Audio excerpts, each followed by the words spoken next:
Update 4. I finally had the chat with Jane. This is my fourth update from this sub. Here you can find the original post and the first update. Here's the second update, here's the third. TLDR, I met Jane and she came clean to me. It was devastating for me, but now I can move on. Update 4. Finally, I saw my godchildren. Sayel took them to a park and I met them there. We four had a great day. Last weekend I met Jane. It was pretty much as I expected. Pleading and lots of crying on both sides. Surprisingly, she didn't blame me. She admitted it was all on her. When she snooped my phone, she saw I moved from the condo, my Reddit posts, so she knows everything I know, and more important to her that I'm not dating. Before the meeting I had another session with my therapist and discussed my anxiety attack and the talk I'll have with Jane. She told me the best way move on is following the next steps. 1. Hit rock bottom. 2. Identify and take control of your emotions. 3. Focus on self-improvement. 4. Take a break, literally. 5. Be constructive. Most of you champions told me to keep in check my emotions. I am sure I'll get angry, sad, anxious. I mustn't let it cloud my words and judgment. Also, I'm prone to have another anxiety episode. My therapist mentioned some techniques of breathing that really helped me. Let's move to last Saturday. I asked Mr. P to check if she's alone. She came on time, alone and stunning, new short dress, high heels, that she hates, but she knows I like her wearing them. I won't lie, my heart skipped a beat. She smiled at me when I opened the door, like she was so happy to see me. I remained calm and expressless. She opened her arms expecting a hug, but I made her a sign inviting her to come in. I offered tea, she loves chamomile tea, she accepted and I made myself a coffee. We sat in front of each other, the table in the middle. I took out my phone and started recording. I tried to write word by word and using boxing references, but it's too long and crude. I gave up. I'll give you a summary. After some dumb chit-chat, she made me feel awkward again. She told me she's read my post and the waterwork began. She said the Jane who made me suffer is gone now. She says that the thing called a fair fog is real and she can't believe what she did to me. I told her, then I think your letter has been sugar-coated. She said all she wrote is true, but I mentioned I think it is BS that Flirty brainwashed her. She's 10 times smarter than that 403, I demand her to tell me the trut. She went silent and I raised my voice. No, Jane, you are not allowed to be silent again. I had to breathe, because I was getting angry. You have to come clean to me right now. I know more than what you wrote in your letter. Sadly, she admitted she wanted to F Baldy. She admitted she loved the attention she was receiving, and when she saw Baldy devouring her with his eyes she felt thrilled and aroused. She confessed it began before the elliptical machines incident about a week before when I was changing clothes in the showers and she was waiting for me outside. Baldy chatted with her and he was flirty and she couldn't believe he'd come onto her. She cried when she told me this. I asked, is that what it takes for you to throw your morals and ethics away? A strong body and a bird brain? From that moment I referred to Baldy as Birdbrain. She said she was really stupid and selfish and that she gave me for granted. But she assures me that this was only physical, never emotional. She swears she never said to him I love you, and I am the only owner of her heart and her body. I breathed and regained some composture. I told her it's been about 3 months since we had sex and last time I could tell you weren't into it. I bet you were longing for Birdbrain. She says that's not true because according to her, she can't bear a life without me. I said I don't believe you. You had a good income. You could easily sustain a decent life with Birdbrain. She repeated she doesn't love him and he was just a toy. I called BS one more time and reminded her when I saw them in the mall. I'm gonna copy this part.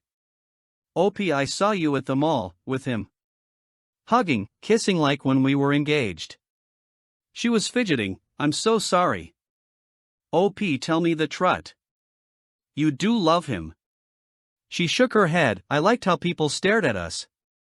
but I don't love him. OP, seems like you were the perfect couple, which would never happen with us, right? You love the attention, which you would never have with a person like me. Jay, please, don't say that. OP, why not? It's true. It is. I don't perceive myself as an attractive man. I'm the kind of guy anybody wouldn't look twice. Jay, no, you are the man of my dreams. I only want to be with you. OP, if you love me so much, then why cheating? What did he give you I didn't? She couldn't answer the question. I repeated it and she covered her face with her hands and finally admitted she considered Birdbrain's body more attractive than mine. Another jab. It was something I expected, but damn. It hurt. Jay, I swear I had a moment of weakness and I hate myself for that. OP, one moment? I yelled again. That moment lasted 9 months. Crying again, it went out of control. OP, 9 months. 9 fucking months of disrespect and lies. Tell me, how could I trust you ever again? Was Birdbrain the only one? What will happen when the next douchebag steps in front of you? You were very good at lying and hiding your cheating. Now she looked desperate. I'm telling you the truth. I know you have no reason to believe me. But I've reflected. I've seen my life without you and I am so sorry. I'm sorry I cheat on you. I'm sorry I lied. I'm sorry your family hate me. But most of all, I am so ashamed I hurt you. I beg for your forgiveness. I'm here to come clean and fix things so we could be together again. A lot of tears fell from her face. Before D-Day I'd give an arm to ease those tears. Today I only felt anger. OP, I think you are not getting it. I can no longer trust you. I can't be your husband anymore. There is no way I can forget you in that room with him. You texted him the very same day I told you I was going to my parents and you were ready to get rid of me. My God, Jane. Half an hour after I left, he was inside you and raw. And you even let him finish inside. Why? By this moment I was crying too and I forced her to answer. She looked defeated. She said it made Birdbrain more excited and she liked it, and since she can't get pregnant she thought it didn't matter. I swallowed saliva because I felt a huge knot in my throat. With trembling voice, I asked, what else? I was fishing for more information. I didn't expect to hear what was coming. Jane couldn't see me in the eyes. She looked down and said he made me beg him to finish inside. This was an uppercut to me. I couldn't speak for several minutes. This is when I hit rock bottom. We both cried and Jane only said, forgive me, forgive me. She tried to grab my hand, but I removed it. Then she told me the first time Birdbrain finched inside was the first time she denied intimacy to me. She felt dirty and didn't want me to be tainted. I felt disgusted. I almost throwed up. She swears that's when Birdbrain became more demanding and threatened to come and tell me everything because he thinks Jane belongs to him. I couldn't utter a word. I could still feel the knot in my throat. I wiped my tears with my sleeve. I used our signs language to tell her that her makeup was running. She went to the bathroom and I could catch my breath to calm down a little. While she was away, I could confirm there is no way I'd take her back. I'm so disgusted, I feel like I was gutted out. But also I knew I needed to know this. I needed to know how deep the rabbit hole goes. I don't want to carry this anger and confusion anymore. When she came back from the bathroom, I told her I can't go on. I need space and time. She said she understood. Before she left, she asked me if I will ever forgive her. I told her I don't know, but I appreciate her honesty. She hugged me. I didn't return the hug. She cried and I could feel her tears wetting my neck. She swore in the name of my late father-in-law, who was her hero, she will never cheat on me ever again, that she has gone and see with Birdbrain, she called him Birdbrain herself, and to devote her life to us, to our marriage. She even proposed to gain weight again so I'd be sure she's committed to me. I told her she's saying nonsenses. We both made a big effort to lose weight.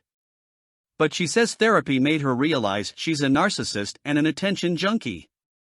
I gave her a key copy of the condo to get all her stuff. She finally left. I thought I'd cry a lot, but strangely I had a feeling of relief. It feels like my mind is telling me now you can move on. I lay down and reflected a lot. I even skipped a meal. In my mind I finally accepted the love of my life is gone. I guess I got my closure. Now let's look at the comments. How could someone who claimed to love you so much could break your heart into pieces? You can do this, OP. Pick up all the pieces and be whole again. Live well, someday you'll learn to forgive her, not for her but for you, for your own emotional, mental and spiritual freedom. Because people keep asking how, when you should believe the message cheaters are sending you, which is, they don't love you, they only need what you do for them. Well, that's the devastating thing about betrayal, it never comes from an enemy.